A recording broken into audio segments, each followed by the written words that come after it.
The first cruel thing Claire ever said to Margaret, she said at 9 years old, standing in the kitchen doorway with mud on her shoes.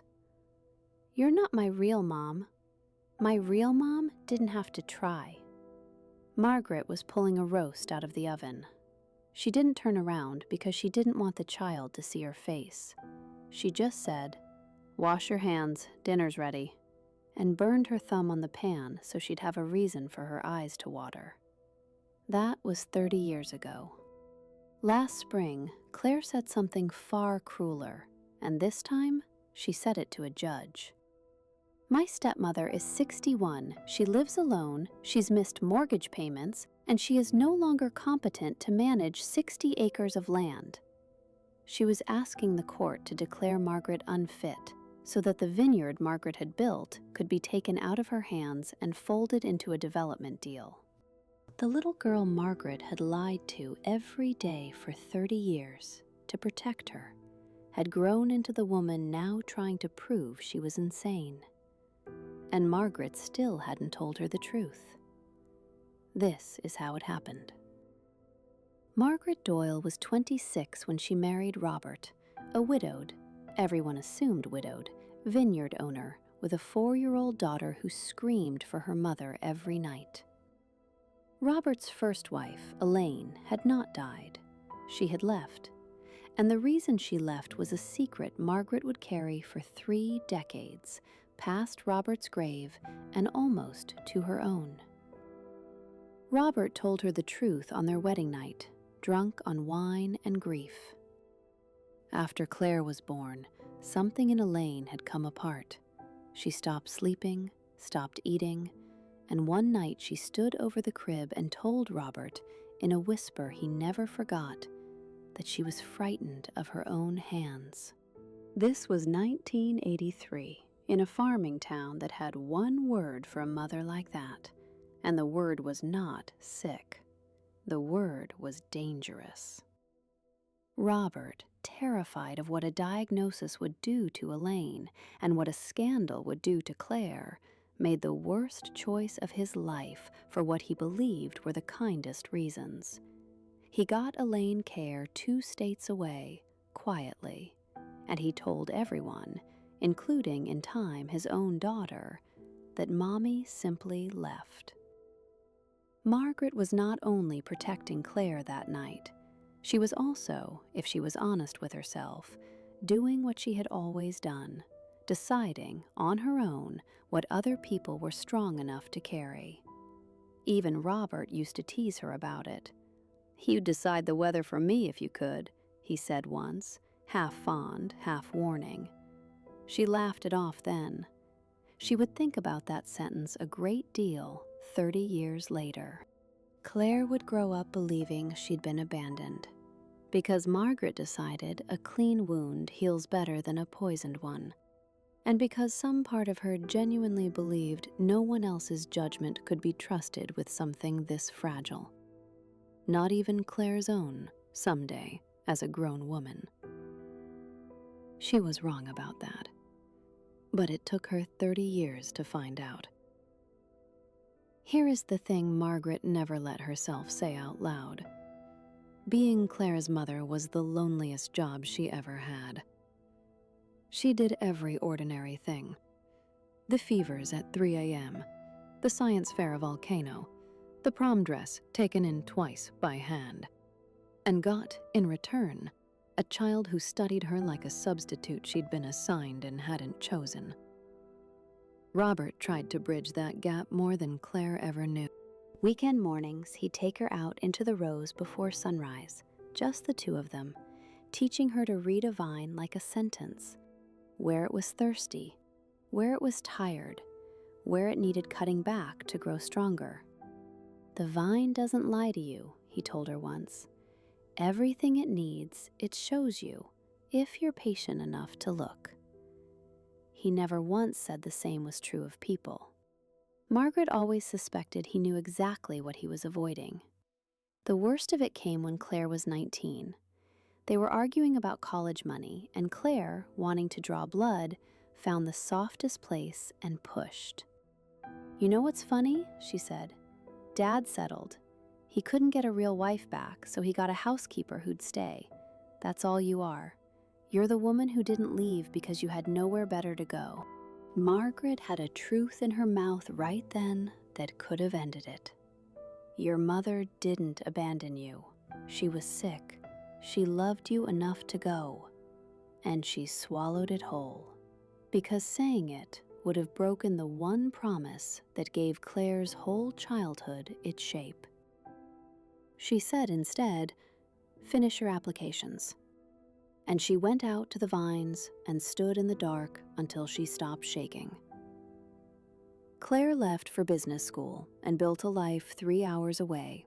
A development firm, sharp and cold, the kind of success people build when they're running from something they can't name. She came home for holidays less and less. Robert's heart gave out on a Tuesday in October, 3 rows into the harvest, a pair of pruning shears still in his hand.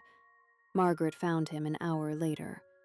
She never told anyone, not even Claire, that his last word, half swallowed, meant for no one in particular, sounded like Elaine's name, not hers.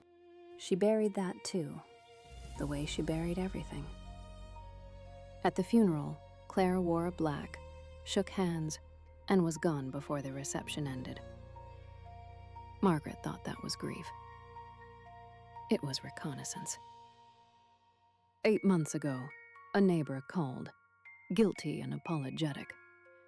He'd sold his farmland to a company called Ferncrest Holdings, and while signing the papers, he'd seen a name he thought Margaret should know. The registered agent on the shell company buying up every parcel around the vineyard was Claire. It wasn't a coincidence, and it wasn't sudden. For 2 years, Claire had been quietly assembling the land around Margaret's 60 acres, and now she wanted the center of it. The vineyard, the house, Robert's whole life, cleared and turned into luxury units. What Margaret didn't know yet was that Claire's firm was 2 payments from its own default.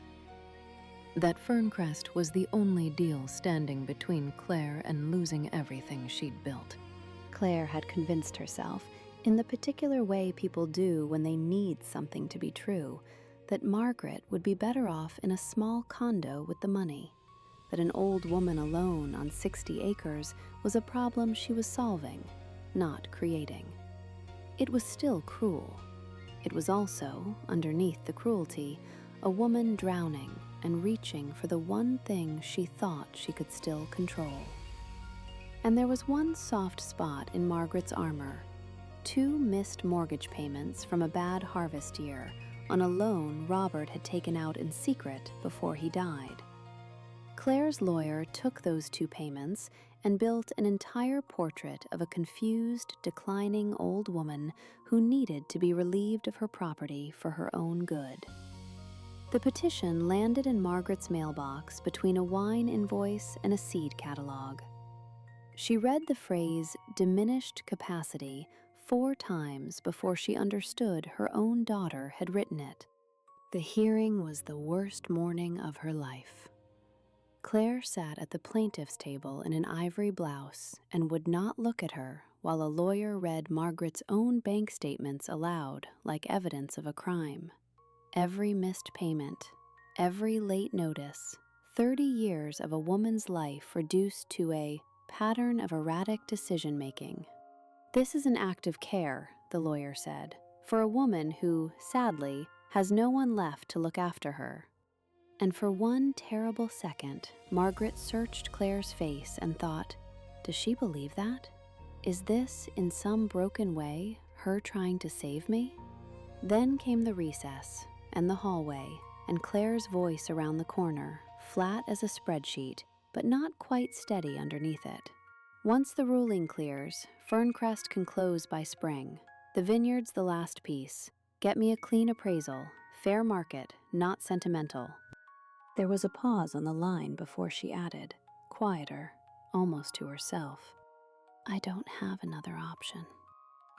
Not sentimental. 30 years of packed lunches and midnight fevers. Not sentimental. Something in Margaret went very still and very clear. Margaret had spent her whole life being the one who quietly absorbed the hard thing so no one else had to, deciding always that she alone knew best what to carry and what to hide. That instinct had raised Claire. It would not save the vineyard. And Margaret was beginning to understand it might not have been kindness at all, not entirely. It might have been control wearing kindness's coat. So she did the first aggressive thing she'd done in decades.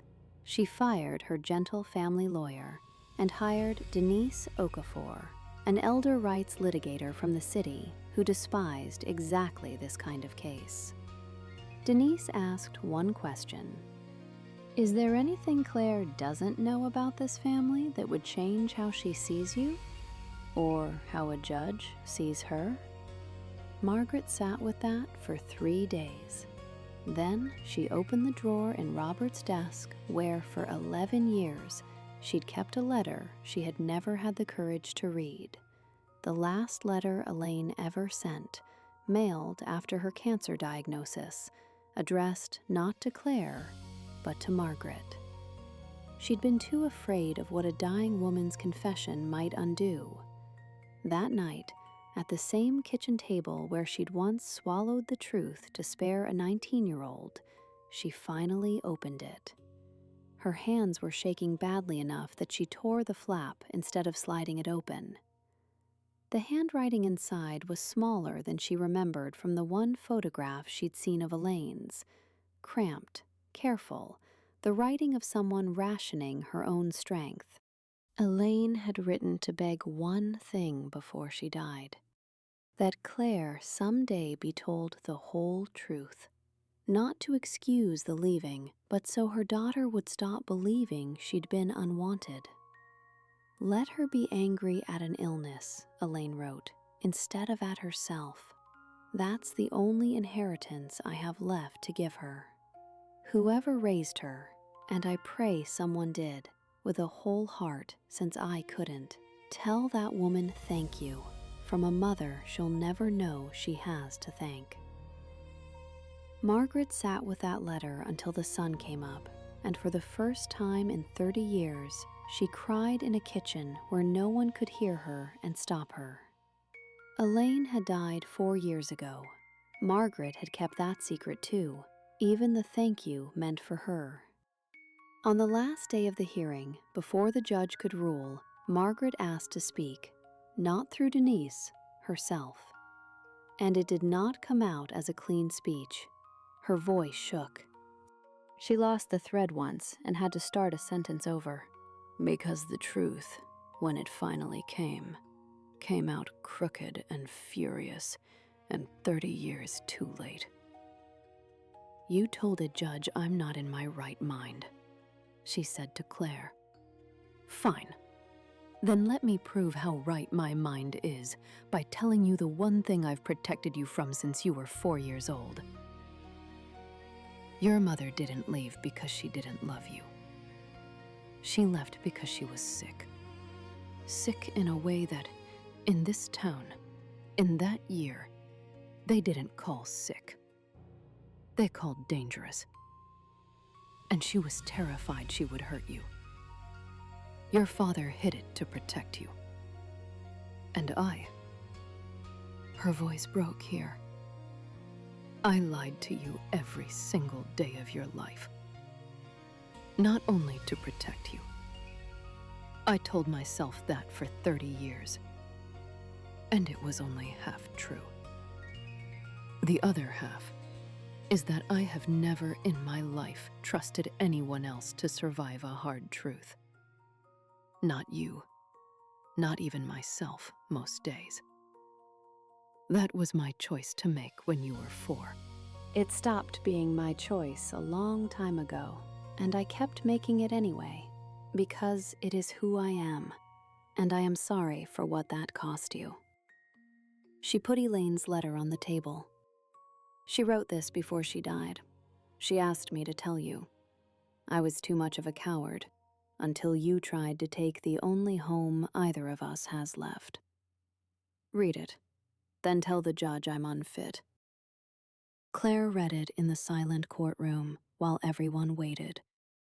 When she looked up, the ivory blouse and the spreadsheet voice and the 2 years of planning had all come apart, and what was left was a woman who had spent 30 years being angry at the wrong person, and 8 months trying to save a company by destroying the one person who'd never once left her. Claire withdrew the petition that afternoon. Without her at its center, the Ferncrest deal collapsed within the week. Her firm did not survive it. Margaret found out later, from Denise, not from Claire, and said nothing about it, for once choosing not to fix what wasn't hers to fix. Forgiveness did not come easily, or completely. What came instead was harder and more real. A long silence, then questions about Elaine, about the letter, about the woman who had raised her in her mother's absence and never once let her feel like less for it, and had also lied to her for 30 years, and had done it, Claire was beginning to understand, as much for herself as for anyone. Both of those things are true about Margaret. Claire is learning to hold them at the same time, and some Sundays, that's easier than others. Margaret kept the land. She hired a young manager for the harvest because she is 61 and tired, though, as it turns out, entirely competent. And most Sundays now, Claire drives the 3 hours out. Not for the deed, not for the land. She sits at the kitchen table where a 9-year-old once said, "You're not my real mom," across from the woman who heard it and stayed anyway for 30 years. "Why did you never just tell me?" Claire asked her once. "Because I thought love meant deciding what you could survive," Margaret said. "It took me 30 years and losing almost everything to understand that love is trusting you to survive the truth, even the part of it that isn't flattering to me." If you were Margaret, would you have told the child the truth about a mother who couldn't stay, or carried that weight alone to spare her? Tell us in the comments. We read every one.